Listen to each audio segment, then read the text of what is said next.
So you're in the market for a new controller for your Switch 2 system or even your Switch 1, and you're looking for a solid controller that's of good quality, one that will last and also provide you with a lot of gameplay options. Where your first instinct might be to go with Nintendo's own Pro Controller. I have it, the Pro Controller 2, and it's nice. I won't tell you otherwise. It's a very nice controller, but it's also a really expensive one. The MSRP on that one is $89.99, and with tax, you're looking at darn near $100 USD. That's a lot for a first-party controller, or any controller for that matter. More than the price tag of any standard new game out there. Well, enter 8BitDo's Ultimate 2 Bluetooth controller, a direct challenger to the Switch 2's Pro Controller 2. A controller that comes with some neat features that the Switch 2's Pro Controller does not have, and it does so at a cheaper price point. With MSRP of $69.99, but can often be found online for $60 or less, this controller can connect to your Switch 2, as well as your Switch 1, as well as connect to PC, and because it has a Bluetooth connection, it can also be used on Android devices too. Recently, 8BitDo sent this controller to me for review purposes, and after using it the past couple of weeks, I definitely have plenty to say. Let's dive into it. First things first, let's check out what you get in the box with the 8BitDo Ultimate 2 Bluetooth controller.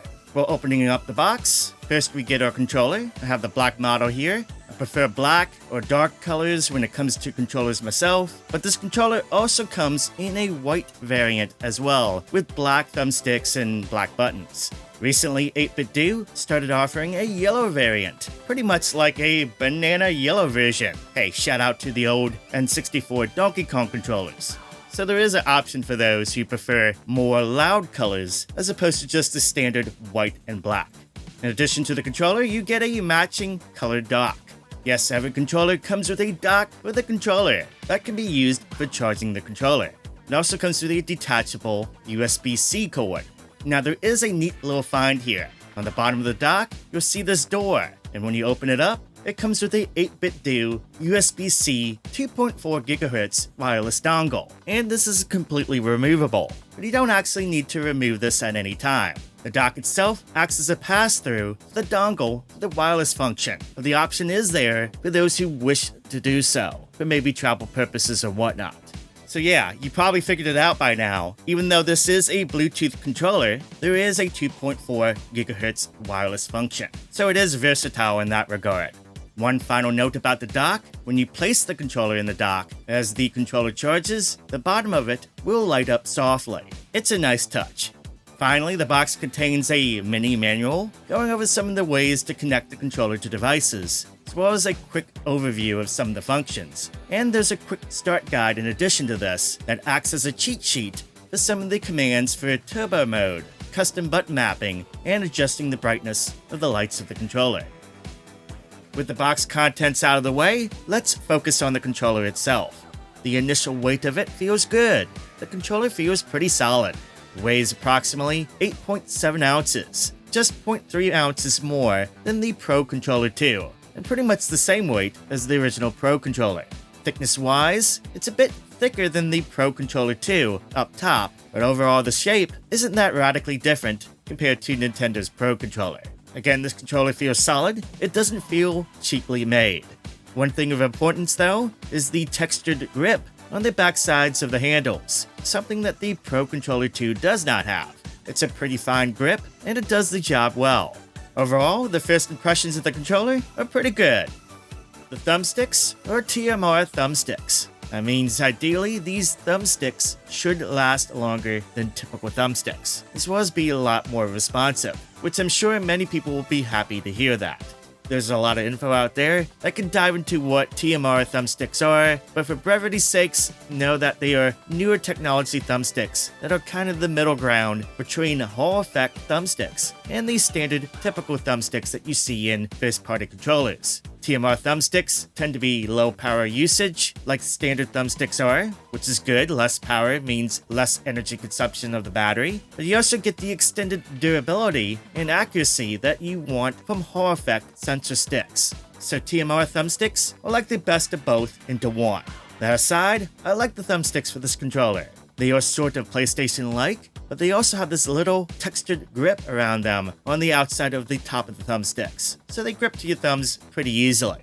Using them with games feels pretty good. These are excellent quality thumbsticks, and I think most will like the thumbsticks for this controller.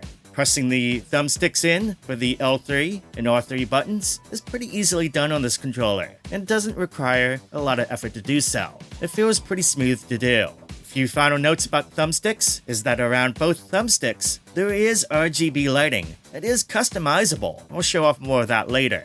The face buttons are convex buttons that are a bit smaller than Nintendo's Pro controllers, but they got a good feel about them. They remind me a bit of like Xbox style buttons. They are sorta clicky. They're definitely not the quietest in terms of buttons. That said, I don't mind them at all. They're pretty good. I'm able to press them pretty fast in succession if needed in games. There's no problem with that in terms of response time. Moving on to the center of the controller, here we have 6 buttons. Of course, there's the minus and plus buttons, as well as the square button, which is the capture button. There's no surprise there. But the center button acts as the home button, and what would be the home button typically on a Switch controller is actually the star button, which is used for performing certain commands, like assigning turbo, or remapping buttons, or changing the light-up modes around the thumbsticks. Finally, in the bottom center, between the D-pad and the right thumbstick, is this little thin button, which is used for swapping between saved profiles for the controller. One thing I want to note about this center button layout is it does actually fix an issue that the Switch 2 Pro controller has, but it also kinda creates another. First, let's talk about the fix. At the very least, you won't be accidentally pressing the minus button that you typically would on a Switch 2 Pro controller. I still don't understand why Nintendo made that button stick out so far and have it so close to the Y button on the Pro controller too. It is so easily pressable by accident. That said, you'll actually be accidentally pressing another button on this controller. What would be the home button is now the star button, and you'll be accidentally pressing that a lot when you intend to press the home button, especially if you're coming from other Switch controllers. I know it happened to me, and it still happens to me after playing with this controller for 2 weeks. You're most likely going to have to rework your muscle memory if you used other Switch or Switch 2 controllers. The controller has a very nice D-pad. At first glance, it looks Super NES-like, or like the other classic Nintendo controllers, but this one is not quite exactly the same as those. As you move your thumb around the D-pad, you can feel a light click in every direction, but it still feels pretty smooth to use.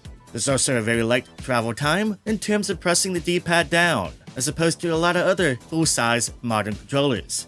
When it comes to any D-pad on a controller, when I first get them, I love to put them through a series of tests. And for that, I usually have a set of particular games to do those tests with. I usually start out with a simple platformer. For me, it's Super Mario Bros., mainly because I've played it a gazillion times, and I know how that game should feel with a controller. And the D-pad here passes the test for me. From there, I like to test it with Tetris 99 or Pure Tetris, a modern Tetris game, and this is generally where some D-pads tend to fail. And by that I mean I'm testing for any easy accidental inputs. For this D-pad, I didn't encounter any issues here. The D-pad felt pretty good to use, and it felt accurate. One test that the Ultimate 2 Bluetooth controller does fail is the Contra test. And this one admittedly is very hard for D-pads to pass for me, because in order to pass it, the D-pad has to really replicate the nature of the NES or Super Nintendo D-pad. What the Contra test allows you to do is test how easily it is to press and hold down a direction on the D-pad and then rock it back and forth to see if you can activate another direction. So with Contra, in this case NES Contra, when you press down on the D-pad, the character will crouch. But what you don't want it to do is then press left or right direction at the same time or do a diagonal direction, because the character then will start moving and that can get you hit by an enemy in the game. With something like this Super Nintendo controller, you're able to hold down on the D-pad and rock back and forth, and it can be pretty hard to get the character to move by accident, which is what you want in this case. With this 8BitDo controller, if you attempt to do the same thing, it's still pretty easy to get the character to move. That doesn't necessarily mean that this D-pad is bad though. It just means for some retro games, this D-pad won't be the best choice for you.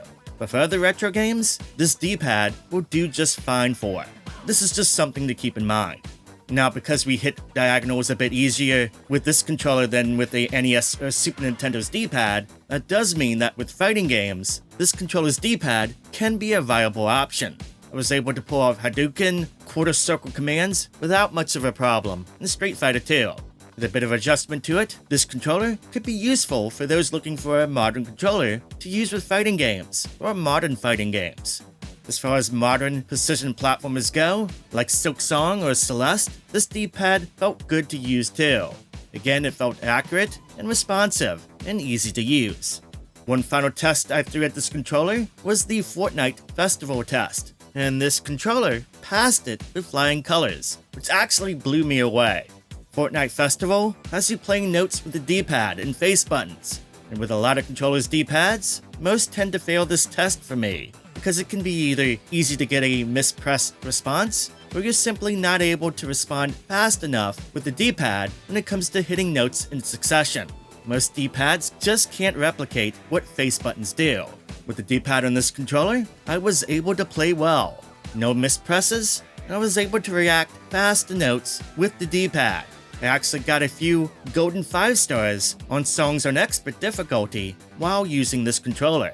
So the long story short, while this D-pad is not the exact same as one from a Super NES controller, the D-pad here is still very good and of high quality. I think it's the best D-pad that I've experienced on a modern full-size controller to date. I'm quite in love with the D-pad here. While it's not going to be perfect for every game out there, a few retro games come to mind. For modern platformers, modern games, puzzle games, and even fighting games and some retro games, this D-pad will do you very well. I feel that it's loads better than either Pro Controller's D-pad. If between deciding getting this or the Pro Controller boils down to whether which one has the better D-pad for you, then well, the 8BitDo's Ultimate 2 Bluetooth controller is the clear winner. It's not even a contest. Alright, moving on, the top of the controller has a place to charge it with a USB-C cable if you're not using the dock. The L and R buttons are pretty responsive. They have a nice click to them, almost a mouse click in terms of feel.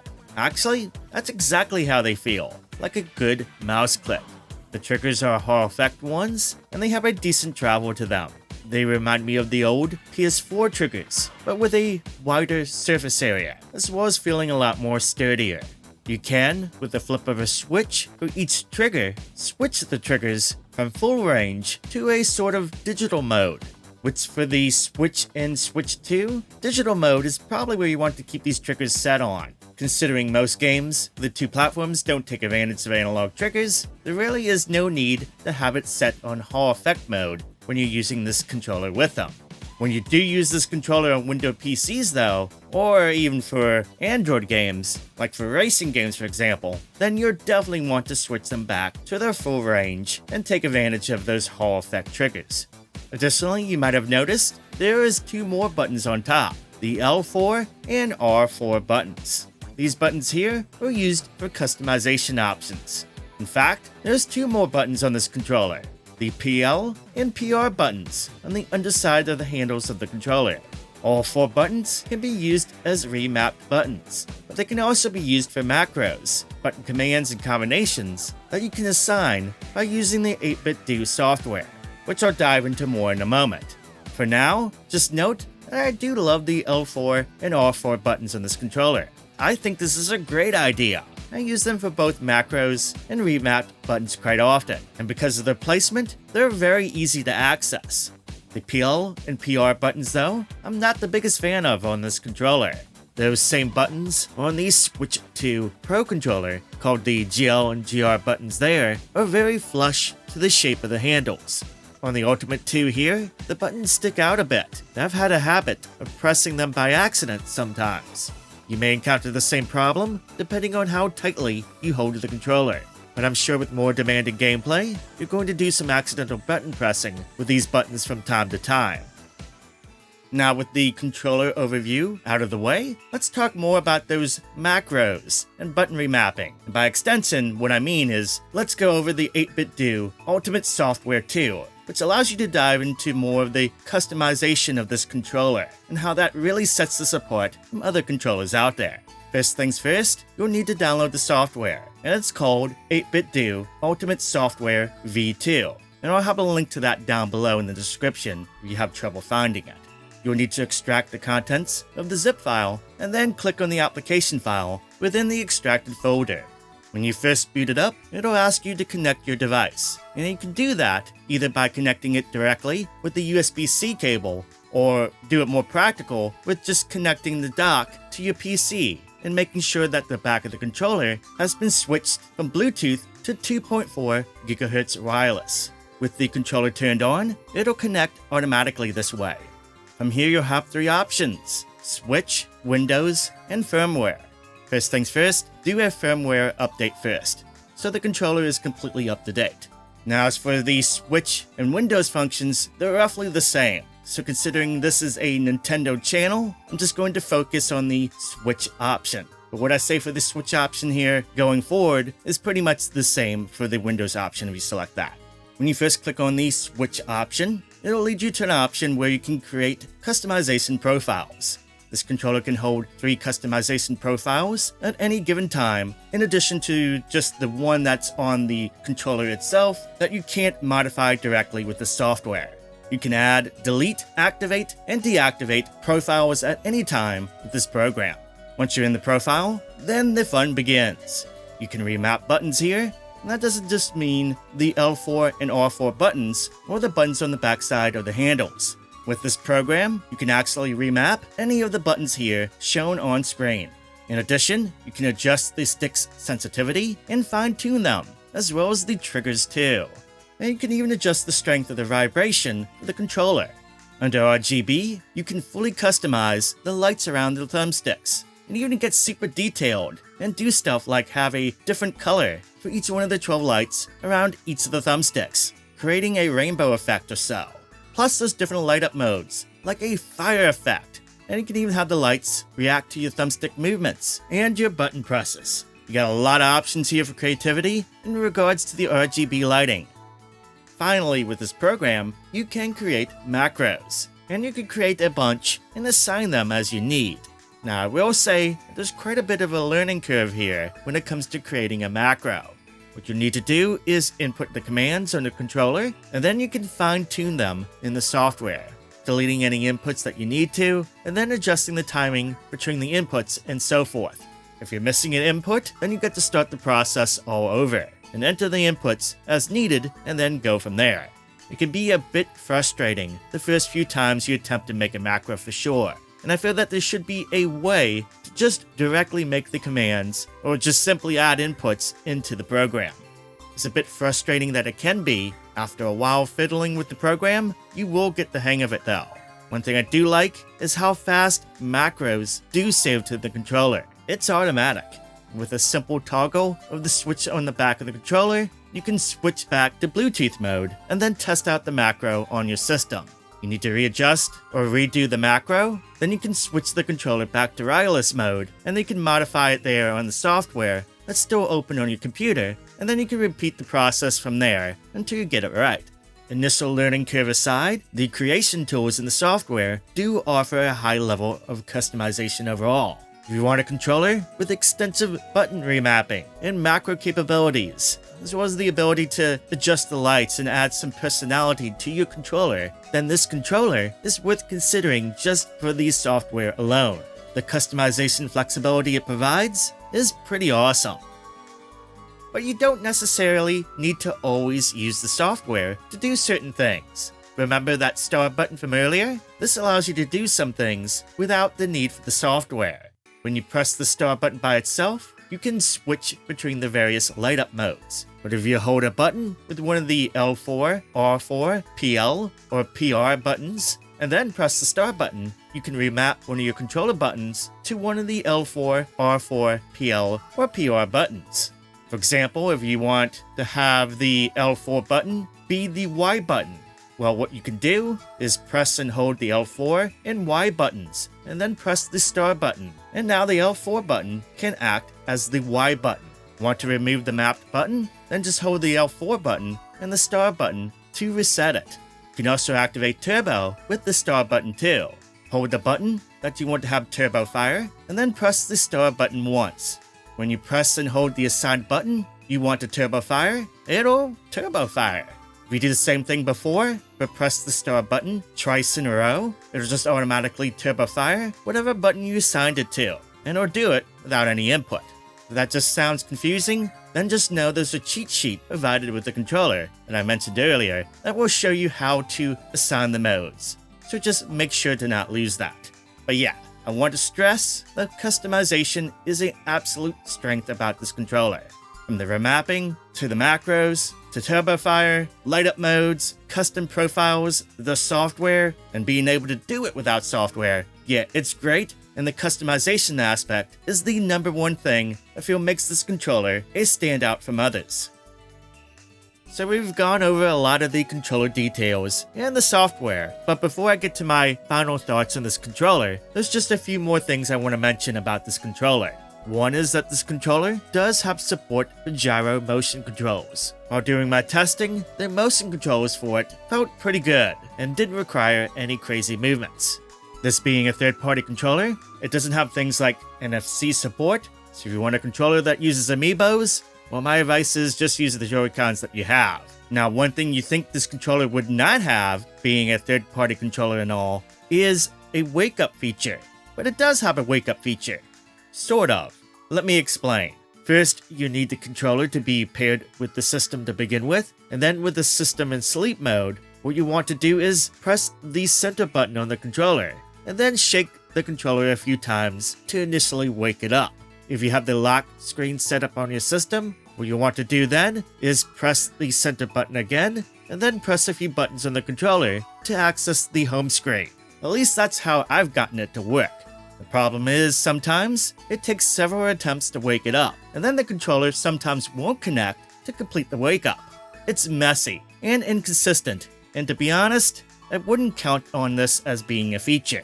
It'll just be faster for you to press the power button on your system, and then press the home button on your controller to wake up the system and connect the controller. You can try this for yourself to see if it works better for you, but for me, I just found it to be a mess.